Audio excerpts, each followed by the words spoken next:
पुन्हा एकदा खासदार रणजित दादा व तुमची चांगली मैत्री होती। मी हे 4 पानी पत्र वाचून आपला वेळ घेणार नाही, पण याच्यात रणजित निंबाळकर यांचा किती वेळा उल्लेख आला हे पत्र सॉफ्ट कॉपीने आपल्याला कळेल। आपण ते नंतर आपापल्या माध्यमांवर दाखवावं। आता या सुसाइडल नोटमध्ये जे त्या मुलीने लिहिले त्या मुलीचा फोटो मी आपल्याला दाखवला। ही मुलगी ICU ला होती। नशीब संपदा मुंडे हाताला लागली नाही, पण ही पोरगी हाताला लागली आणि वाचली। आता या मुलीने सुसाइडल नोट करताना एक पत्र आयोगाला लिहिलं।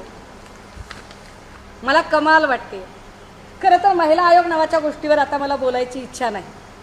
राजकीय पुनर्वसनासाठी जर काही माणसं त्याच्यावर बसवली जात असतील आणि सत्ताधाऱ्यांची हुजरेगिरी करणं हे जर त्यांचं परम कर्तव्य असेल तर त्यावर आम्हाला काही फार बोलायची इच्छाच नाहीये। तोंडही खराब करावं असं वाटत नाही। पण आयोगाचं काम असतं सक्षमीकरण, सबलीकरण, सहकार्य, समावेशन, समुपदेशन, सबलीकरण।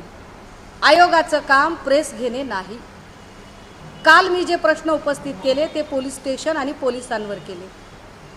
बाजूला पोलीस अधिकारी बसले, पत्रकार पोलीस अधिकाऱ्यांना प्रश्न विचारतात आणि पोलीस अधिकाऱ्यांच्या आधीच आयोग पटापटा राघूसारखा बोलायला लागला। मी आयोगाला प्रश्नच विचारलेले नाही। बरं, आता त्यांनी जे काही प्रश्नांची उत्तरं द्यायला लागले त्या उत्तरांमध्ये खरंच हे गरजेचं होतं का की या मुलीच्या कॅरेक्टरबद्दल का बोललं गेलं? पहिली गोष्ट, तुम्ही तिचं मेल्यानंतरचं कॅरेक्टर असोसिएशन करताय।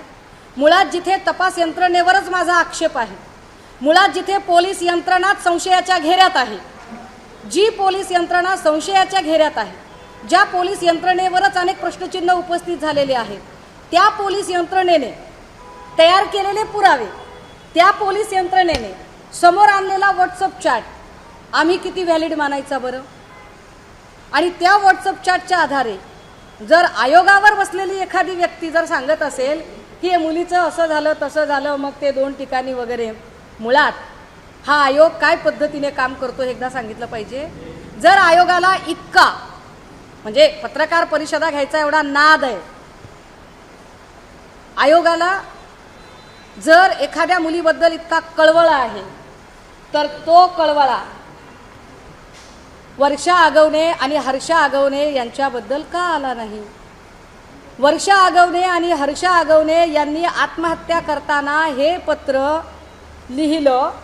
हे पत्र त्यांनी लिहिताना याच्यात ज्या CC दिलेल्या आहेत, किती तारखेचं पत्र आहे हे? 8/11/2022। विशेष आयोगाला बघा काय लिहिलेलं आहे त्याच्यामध्ये।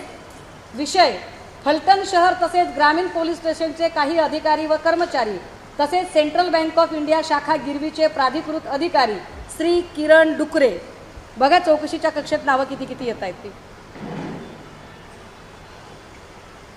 बँक ऑफ इंडिया शाखा गिरवीचे प्राधिकृत अधिकारी श्री किरण डुकरे हे सर्व संगनमत करून माझे वडील श्री दिगंबर रोहिदास आगवणे व आई सौ जयश्री दिगंबर आगवणे यांच्यावर राजकीय द्वेषबुद्धीने विद्यमान खासदार रणजित सिंह नाईक निंबाळकर यांच्या सांगण्यावरून, पुन्हा एकदा याच्यात हा उल्लेख आलाय। हा उल्लेख आजचा नाही साहेब, हा उल्लेख 2022चा उल्लेख आहे। हे शासनाला गेलेलं पत्र आहे। रणजित सिंह म्हणाले ना की माझा काही इंटरफिअर नाही, पीडित लोकांनी लिहिलेली पत्र आहे आणि त्याचे पुरावे मी आपल्यासमोर देते की रणजित सिंह नाईक निंबाळकर यांच्या सांगण्यावरून वेगवेगळ्या खोट्या फौजदारी केसेस दाखल करून त्यांना त्रास देऊन भीतीचे वातावरण तयार केल्यामुळे 6/11/2022 रोजी नैराश्यामुळे व मानसिक ताणतणावामुळे आत्महत्येला सामोरे।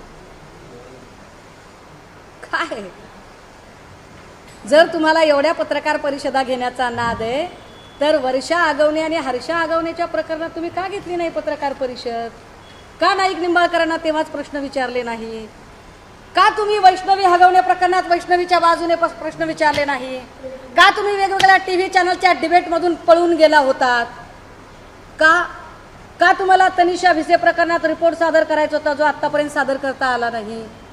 मी अजून खूप काही बोलू शकते, पण एखाद्या लेकराचं कॅरेक्टर असोसिएशन फक्त तुम्हाला आता भाजपकडे उडी मारायची म्हणून भाजपचा एक माणूस वाचवायचा आहे का तर मुख्यमंत्र्यांनी त्याला क्लीन चिट देण्याचा प्रयत्न केला म्हणून तुम्ही तातडीने जाता आणि मुख्यमंत्र्यांची मेहर नजर तुमच्यावर व्हावी याच्यासाठी जर तुम्ही अशा पद्धतीने वागत असाल आणि त्या पोरीचं कॅरेक्टर असोसिएशन करत असाल तर तुम्हाला काय बोललं पाहिजे? तुम्ही महिला आयोग आहात.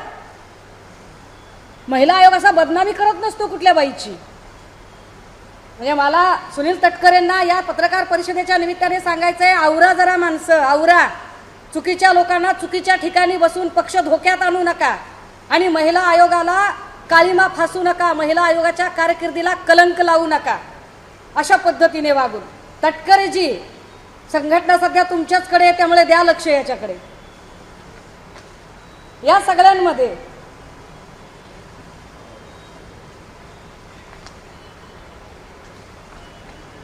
मी काहीच केलं नाही, माझा संबंधच येत नाही. ईडीची तक्रार आहे. ईडीची तक्रार दिगंबर आगवणेच्या विरोधातली आहे. एखाद्या माणसाला किती फसवावं, मी त्याच्या सगळ्या गोष्टी काढणार आहे. मी एपिसोड वाईज एपिसोड करणार आहे. रोज कागदपत्र काढत जाईल. तुमच्या 50 कोटीच्या धमकीला नाही भीक घालत, अजिबात भीक घालत नाही. कालच सांगितलंय, एक बाग अगर मैंने कमिटमेंट कर दी तो मैं खुद की भी नहीं सुनती. काय करायचं ते घ्या करून, नाही भीक तुम्हाला. या बेल ॲप्लिकेशन, या सगळ्या ईडीचे जर सगळे डॉक्युमेंट बघितले आणि ईडीची जर सगळी ऑर्डर नीट अभ्यासली, 45 पानाची आहे त्यामुळे मला वाचणं शक्य होणार नाही एवढी सगळी, ही मी आपल्याला सॉफ्ट कॉपी द्यायला तयार आहे. तर याच्यात स्पष्टपणे लक्षात येतं, अरे ऑनरेबल कोर्टाने सांगितलंय, ऑनरेबल कोर्टाने सांगितलं की नाईक निंबाळकरवर गुन्हा का दाखल केला जात नाही, त्याला चौकशीच्या कक्षेत का आणलं जात नाही. मी म्हणत नाहीये रणजितजी, तुम्ही खासदार आहात, तुमच्याकडे सत्ता आहे, पैसा आहे, माणसं आहेत, सगळं आहे, पण जरा जरा अभ्यास केलेले वकील तुमच्या सोबत ठेवा. ह्या सगळ्यांमध्ये जर त्यांना असं वाटत असेल, ते काय म्हणाले की तुम्ही आमच्यावर बिनबुडाचे आरोप वगैरे करताय किंवा आम्ही अमुक एक केस करू, आम्ही तमुक एक केस करू. पहिली गोष्ट तर वकील साहेब, म्हणजे रणजित निंबाळकरांचे जे वकील आहेत, वकील साहेब तुम्ही अभ्यास करून येत जा. निंबाळकर तुम्हाला एवढी मोठी फीस देत असतील, त्याला साजेसा अभ्यास करा आणि मग याच्यावरती काही बोला. या सगळ्या प्रकरणामध्ये तुम्ही ज्या पद्धतीने मांडणी करताय, मुळात कदाचित तुम्हाला माहीतच नाही. माझा जो कन्सर्न आहे तो कन्सर्न, पोलीस स्टेशन हे फॅसिलिटी प्रोव्हायडर असले पाहिजेत, पण पोलीस स्टेशन जर छळछावण्या होत असतील तर अशा छळछावण्या घातक आहेत. लोकांचा कायद्यावरचा आणि एकूण न्याय व्यवस्थेवरचा विश्वास उडेल, तो उडता कामा नये, हा माझा जास्त कन्सर्न आहे. माझा कन्सर्न हा आहे की एखादं लेकरू आधी त्रासाला कंटाळून गेले आणि तुम्ही त्याच्यावर ती किती मुलांसोबत चॅट करत होती हे चॅट सांगताय. 1 मिनिटासाठी असं गृहीत धरू, बरं 1 मिनिटासाठी असं गृहीत धरू की एखाद्या मुलीने 2 मुलांसोबत चॅट केलं, मग तुम्हाला अधिकार मिळतो मारायचा? तुम्हाला अधिकार मिळतो तिला टॉर्चर करायचा? कोण आहात तुम्ही? कुठले ठेकेदार आहात तुम्ही? तुम्हाला कुणी अधिकार दिला हे सगळं करायचा? एखादी मुलगी ती तिचं आयुष्य जगताना तुम्ही तिच्या संबंधाने असणाऱ्या ज्या सराउंडिंग आहेत त्यावर न बोलता, पत्रकार जेव्हा पोलीस अधिकाऱ्याला प्रश्न विचारतायत, माझ्याकडे एक केस आहे, मी त्याच्यामध्ये नाव डिस्क्लोज करू इच्छित नाही, पण माझ्याकडे इतक्या काही चॅट आहेत, त्याच्यातल्या एवढ्या काही चॅट आहेत की काय पद्धतीने पोलीस अधिकाऱ्यांनीच, मला हे दाखवायला पण लाज वाटते अक्षरशः की काय गलिच्छ पद्धतीने हे सगळं केलं गेलं. पण याच्यात ऑनरेबल कोर्टाची एक ऑर्डर आली आहे. तुम्हाला आठवत असेल की एक महिला एका पोलीस अधिकाऱ्यावर तिने तक्रार अर्ज दाखल केला आणि नाव तिचं पण फोटो चुकीचे लावून तिच्याबद्दल अत्यंत चुकीच्या वदंता पसरवल्या गेल्या. तिने त्या संदर्भाने कोर्टाकडे अपील केलं. कोर्टाने याच्यामध्ये एक वर्डिक्ट दिलंय बेल ऑर्डर देताना, आणि त्याच्यामध्ये कोर्टाने 23 सप्टेंबर 2025ला कोर्ट काय सांगतो बघा. This is an application for anticipatory bail. The applicant is apprehending her arrest in crime number 1633 of 2024 registered with Kalwa Police Station for the offence punishable under section 35308 761(2) of the Bharatiya Nyay Sanhita 2023. I have heard learned counsel for the applicant for some time. Learned counsel for the applicant submits that the applicant had lodged the complaint against the present first informant who is assistant commissioner of police. मी कोर्टाचं वाचते हा निकाल. Who is assistant commissioner of police for gang rape.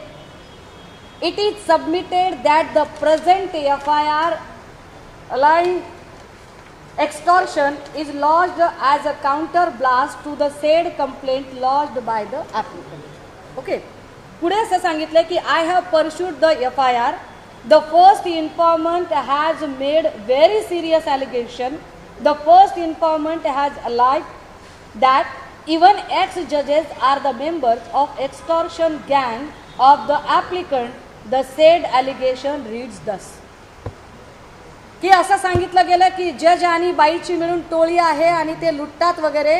काय म्हटलं होतं कोर्टाने specific para coat केलाय आणि court असं सांगतंय त्यानंतर काही दिवसांनी तिने माझे विरुद्ध तसेच सहाय्यक पोलीस आयुक्त कार्ले यांचे विरुद्ध गँगरेप केल्याच्या तक्रारी अर्ज केल्याचे समजले. त्यानंतर आम्ही सदर महिलेची माहिती काढली असता समजले की तिची टोळी असून त्यामध्ये वकील माजी न्यायाधीश व इतर लोक असून ते मी युवतीचं नाव जाणीवपूर्वक वाचत नाही महिलेचं नाव हिचे मार्फत प्रेमाचे जाळे टाकून सरकारी अधिकाऱ्यांना फसवतात व त्यांच्या विरुद्ध विनयभंग बलात्काराची तक्रार करून ती मागे घेण्याकरता मोठ्या रकमेची मागणी करतात. त्यांची मागणी पूर्ण करणाऱ्या व्यक्तीविरुद्धची तक्रार कालांतराने मागे घेतात. अशा प्रकारे केलेल्या 7-8 तक्रारीची माहिती मला असून आवश्यकता असल्यास मी सादर करेन.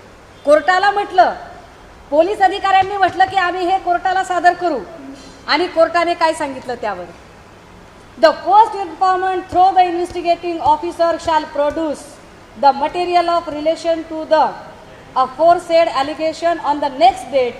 The first informant is put to notice that if the allegation are found to be baseless, appropriate penal action and departmental action will be ordered against him. कोर्टाने सांगितलं की तुम्ही ते पुरावे सादर करा. तो कोणता जज आहे, तो कोणता माणूस आहे, त्या सगळ्यांची नावं, आधार कार्ड, फोटो त्यांचं सगळं सादर करा. आणि कोर्टाने तारीख दिली त्याच्यात 29 सप्टेंबर. 29 सप्टेंबरला काय झालं दादा हो? 29 सप्टेंबरला पोलीस अधिकारी कोर्टाकडे गेले आणि म्हणाले आम्ही माफीनामा द्यायला तयार आहोत. आणि कोर्टाने सांगितलं आता आम्हाला माफीनामा नको, आता माफीनामा नको, आता आम्हाला ते माहितीच हवी आहे आणि ती माहिती जर नाही मिळाली तर आम्ही तुमच्या विरोधात इन्क्वायरी लावू, डिपार्टमेंटल ॲक्शन घेऊ. हे का वाचून दाखवते? मला ही महिला कॅमेरासमोर आणता आली असती. महिला खाली आहे. मला महिलेचं नाव वाचता आलं असतं, मला अधिकाऱ्यांचे फोटोही दाखवता आले असते, पण मी हे करणार नाही. मुद्दा काय आहे की इथे ज्या पोलीस अधिकाऱ्यांच्या बद्दल कोर्टाने हे सुनावलेलं आहे याचा दुसरा अर्थ पुन्हा एकदा तोच होतोय की पोलीस स्टेशन छळछावण्या होत आहेत का? पोलीस स्टेशन हे फॅसिलिटी प्रोव्हायडर असले पाहिजेत, रक्षकच कायद्याचे भक्षक होत आहेत का? आणि अशा खाकी वर्दीच्या आड ज्यांच्याकडे आम्ही अपेक्षेने बघतो जर तेच कायद्याचे भक्षक होत असतील तर त्यांना पनिश करायचं सोडून त्यांची बाजू घेऊन ज्यांच्यावर आरोप आहेत, जे सदोष आहेत, ज्यांना आम्ही गुन्हा केलाय असं मानतोय अशा लोकांच्या सांगण्यावरून तुम्ही महिलेचं कॅरेक्टर असोसिएशन करता. कालचे व्हिडिओ फुटेज काढा. काल महिला आयोग जिथे बसला होता त्यांच्या मागचे सगळे चेहरे झूम करा, इन्सर्टमध्ये टाका. हे सगळेच्या सगळे चेहरे नाईक निंबाळकरांचे कार्यकर्ते आहेत. तुम्ही कोण म्हणून गेला होता? तुम्ही नाईक निंबाळकरांचे समर्थक म्हणून गेला होता की तुम्ही आयोगाचे पदाधिकारी म्हणून गेला होता? तुम्हाला काय अधिकार आहे एका लेकराचं तुम्ही कॅरेक्टर असोसिएशन करण्याचा?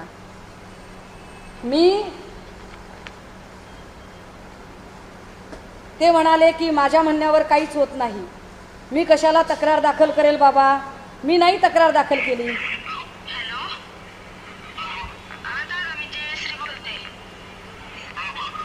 पहिल्यांदा मी सांगितलं पाहिजे हा कॉल जो आहे हा जयश्री आगवणे आणि रणजित नाईक निंबाळकरांमधला आहे. ठीक आहे, संवाद आहे का? हा संवाद पण मी आपल्याला देईन.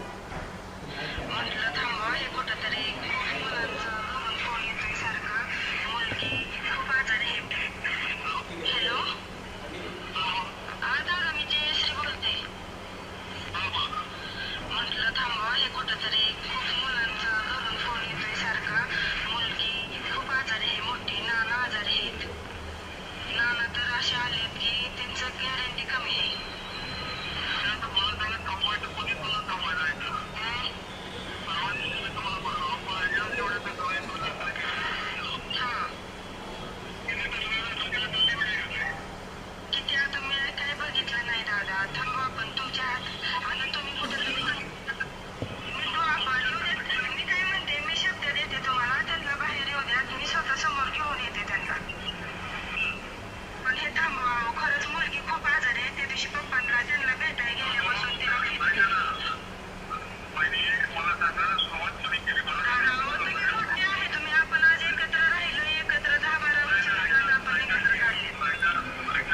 कॉल मी आपल्याला पाठवते. हा कॉल हा संवाद आत्ता या 8 दिवसातला हा संवाद आहे.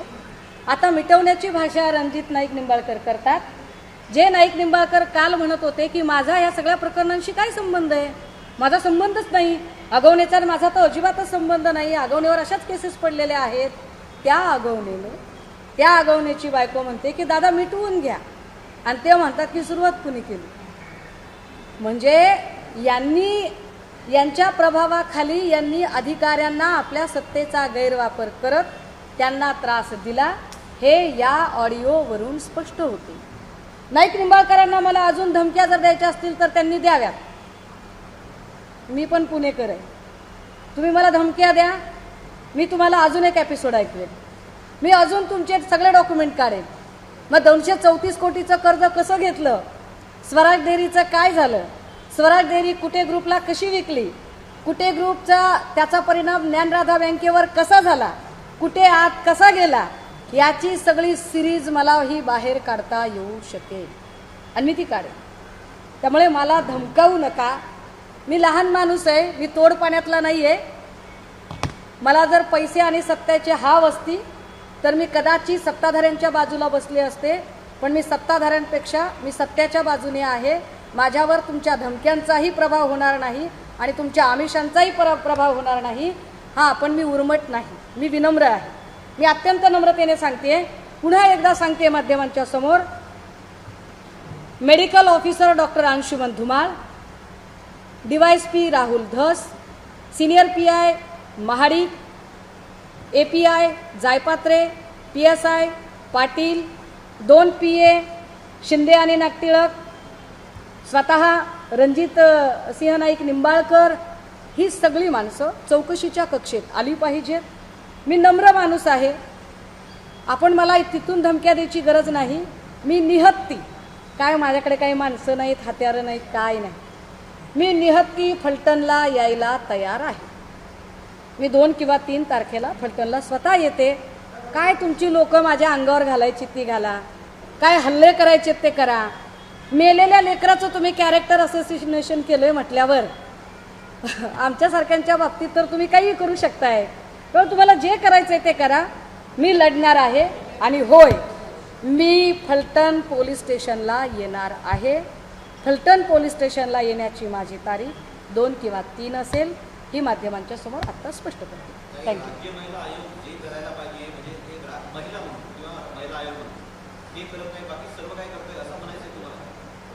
मी आता आपल्याला दाखवलं की जर महिला आयोगाला जर प्रेस करायची होती तर आगवणे प्रकरणात का केली नाही. ज्या पोरींनी आत्महत्या केली आणि करायचा प्रयत्न केला आणि ज्यांनी पत्र लिहिले 22ला, प्रश्नच नाही. ही पत्रकार परिषद ही आयोगाची पत्रकार परिषद नव्हती, ही रणजित सिंह नाईक निंबाळकर यांच्या बचावासाठी घेतलेली, सत्ताधाऱ्यांनी घेतलेली पत्रकार परिषद होती. कारण बघा, त्या पत्रकार परिषदेत जर मी 1 वाजता फक्त आणि फक्त तपास यंत्रणेवर प्रश्नचिन्ह निर्माण केलेत, 1 वाजता मुलगी का गेली, हॉटेल कुणाचं आहे, डेडबॉडी का उचलली, हस्ताक्षराच्या वर मी प्रश्न विचारलेत. म्हणजे माझे प्रश्न हे सगळे लाईन ऑफ इन्व्हेस्टिगेशनचा भाग आहे. मला उत्तर अपेक्षित आहेत लाईन ऑफ इन्व्हेस्टिगेशनचा भाग असणाऱ्या लोकांकडून. आयोग तपास यंत्रणेचा भाग नाही, अजिबात नाही. तेव्हा आयोगाने मध्ये पडायचं कामच नाही. आयोगाला जिथं मध्ये पडायचं तिथं कुठे पडतोय आयोग. आता तिकडे ते काहीतरी नागपूरचं प्रकरण झालंय, पडावं त्याच्यात आयोगाने. का तुम्ही वर्षा आगवणेच्या पत्राला आणि विशेष माझ्याकडे कॉल रेकॉर्ड आहे, मी ऑन कॅमेरा सांगते, माझ्याकडे कॉल रेकॉर्ड आहे. हे सगळं झाल्यानंतर आज येताना महिला आयोगाकडून फोन आला हर्षा आगवणेला की तुमचं पत्र आमच्याकडचं सापडत नाहीये, तुमच्याकडे असेल तर आम्हाला दाखवा, आम्ही पोलीस स्टेशनला फोन करते गुन्हा नोंद करण्यासाठी.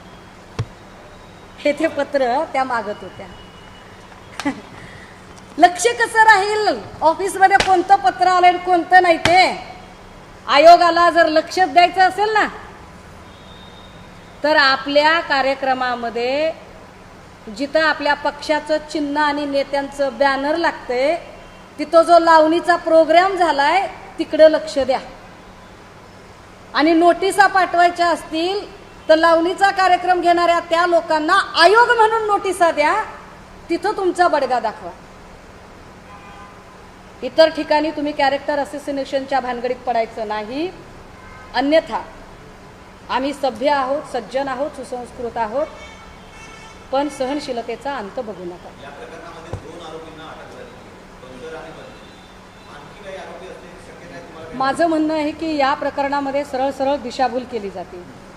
माझं म्हणणं आहे की या प्रकरणामध्ये बनकर आणि बदने हे तर असतीलच, प्रश्नच नाही, पण दोघेच असतील ही शक्यता मला धुसर वाटते. मला याच्यापेक्षा जास्त लोक वाटतात आणि म्हणून मी म्हणते, आणि प्रश्न विचारणे माझा अधिकार आहे. मी शंका उपस्थित केल्यावर तुम्ही कसं काय माझ्यावरती मला धमकावता आणि माझ्यावर केसेस टाकायची भाषा करता, ही कोणती पद्धत आहे? मी म्हटलं का की नाईक निंबाळकरने खून केलाय? मी म्हणते की नाईक निंबाळकरांना चौकशीच्या कक्षेत घ्या. आणि का घ्या? तर 4 पानी पत्रामध्ये तसा उल्लेख आहे. मी 4 पानी पत्राच्या आधारे बोलते आणि त्यांना चौकशीच्या कक्षेत घेतलं पाहिजे. नाही घेतलं तर मला फलटण पोलीस स्टेशन समोर जाऊन बसावं लागेल. मी बसेन. बनकरच्या नातेवाईकांकडून असा पण आरोप करण्यात आला होता की संबंधित डॉक्टर त्या आम्हाला त्रास देत होत्या, असा त्यांचा पण आरोप. दादा, काल मी पत्रकार परिषद घेतली. कालच्या पत्रकार परिषदेनंतर माझ्याकडे अजून FIR आल्या. माझ्या कालच्या पत्रकार परिषदेनंतर पाचंगणेच्या एक दाम्पत्य पुढे आलं की त्यांच्या मुलीची पण आत्महत्या दाखवली गेली, त्यांना ती हत्या वाटते. किती प्रकरणं आहेत ही? एक प्रकरण आहे. मी काल नंदू ननावरेचं प्रकरण सांगितलं, धनंजय ननावरेचं प्रकरण सांगितलं, मी किती केसेस सांगितल्या. तो तुषार खरात का काय पत्रकार, त्याच्यावरही ही एक केस पडलेली होती. किती लोक आहेत अशी. आता ह्या सगळ्या लोकांचा आणि संपदा मंडळींचा काय संबंध असेल बरं? आपण मुद्दा समजून घ्या. जसं परळीचं पोलीस स्टेशन छळछावणी झाली होती, तसंच फलटणचं पोलीस स्टेशन छळछावणी झाली आहे का, याची चौकशी झाली पाहिजे. आणि जे स्थानिकचे पोलीस आहेत त्यांना बाजूला ठेवा. माननीय उच्च न्यायालयाने यामध्ये स्वतंत्र अशी चौकशी समिती नेमावी. मग तुम्ही तो तपास CBI CID काय करायचे ते करा, पण स्थानिकच्या पोलिसांवर विश्वास नाही. आणि स्थानिकच्या पोलिसांनी दाखवलेले पुरावे जर सत्ताधारी पक्षाचा बचाव करण्यासाठी आयोगाच्या नावाखाली कुणी येऊन WhatsApp चॅट वगैरे आहे तसं दाखवत असेल, तर तुम्ही महिला आयोगाला काळीमा फासत आहात. तटकरेजी अशा लोकांना आवरा. आयोगाचीही इज्जत ठेवा आणि पक्षाचीही ठेवा.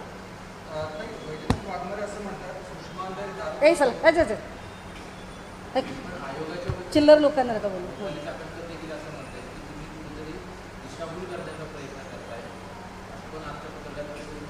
कोण माझं म्हणणं काय आहे? माझे प्रश्न लाईन ऑफ इन्व्हेस्टिगेशनच्या संदर्भाने आहे. माझे प्रश्न चौकशीसाठीचे आहे आणि चौकशीचा भाग चाकणकर नाही. त्यामुळे चाकणकरांना प्रश्नच विचारायचा अधिकार नाही, त्यांना उत्तर द्यायला मी बांधील नाही. चाकणकरांनी एकदा जाहीर करावं की त्या नाईक निंबाळकरांच्या बाजूने पत्रकार परिषद घेत आहेत, मग मी नक्की उत्तर देईन. आयोग म्हणून त्यांना प्रश्न विचारायचा अधिकार नाही, त्यांनी नाही विचारावे मला. त्यांनी नाईक निंबाळकरांच्या समर्थक प्रवक्त्या म्हणून नक्की बोलावे.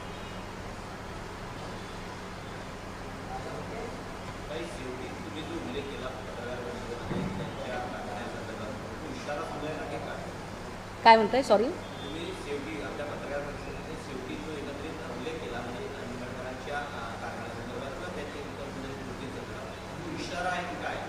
नाही, इशारा नाही दादा, जे वास्तव घडलंय ते.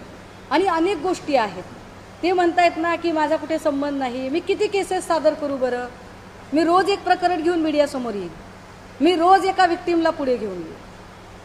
त्यामुळे त्यांच्या जर डोक्यात असेल की बाई आहे आणि आम्ही तिला कसंही करून धमकावू शकतो, तर हे वाईट आहे. कारण ज्यांचं लेकरू गेलंय, ज्यांचं काळीज करपलंय, ज्यांची कूस रिकामी झाली, तुम्ही त्यांच्या जखमेवर मीठ चोळू नका. किमान तुम्ही सौजन्य म्हणून तरी शांत राहिलं पाहिजे. पण काय करावं आता? आयोगावर महिला काम करते आणि तिच्याकडे ते सौजन्य नसतं, काय करणार?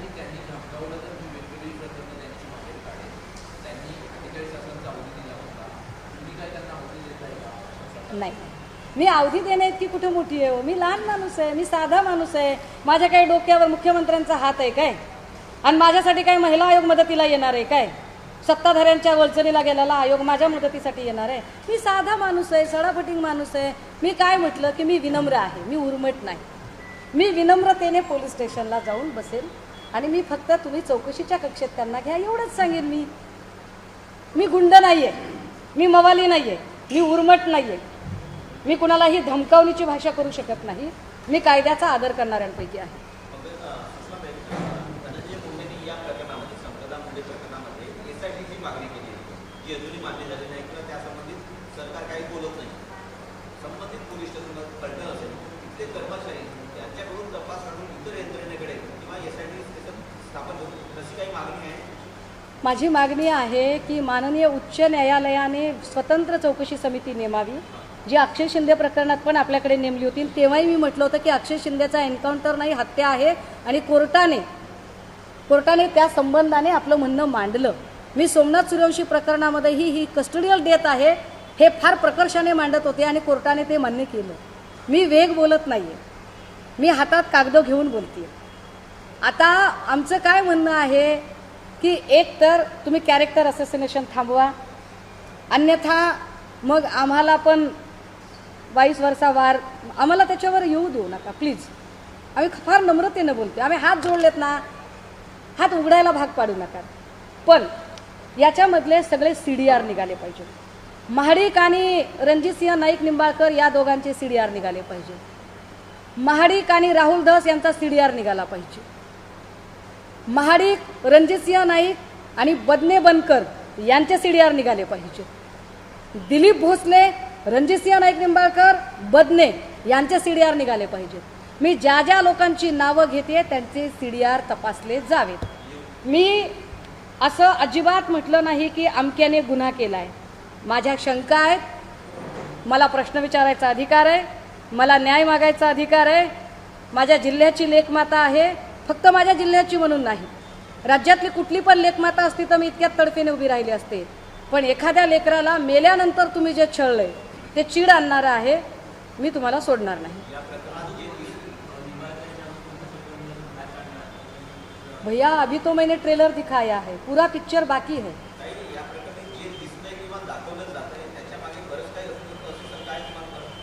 माझं स्पष्ट म्हणणं आहे, ज्या पद्धतीने रोहित वेमुल्लाची संस्थात्मक हत्या झाली, हा संस्थात्मक हत्येचा प्रकार आहे. It's a clear cut institutional murder case. आणि ती इन्स्टिट्यूशनल मर्डर केस ट्रीट करण्याच्या ऐवजी तिचं कॅरेक्टर असॅसिनेशन करणं हे वाईट आहे. आणि मी पुन्हा पुन्हा त्यावरतीच येते की कृपया हे थांबवा. महिला आयोगाला हे शोभत नाही. आयोगाची गरिमा राखा. तटकरे साहेब, ती गरिमा राखणं तुमच्या हातात आहे, एवढंच सांगेन.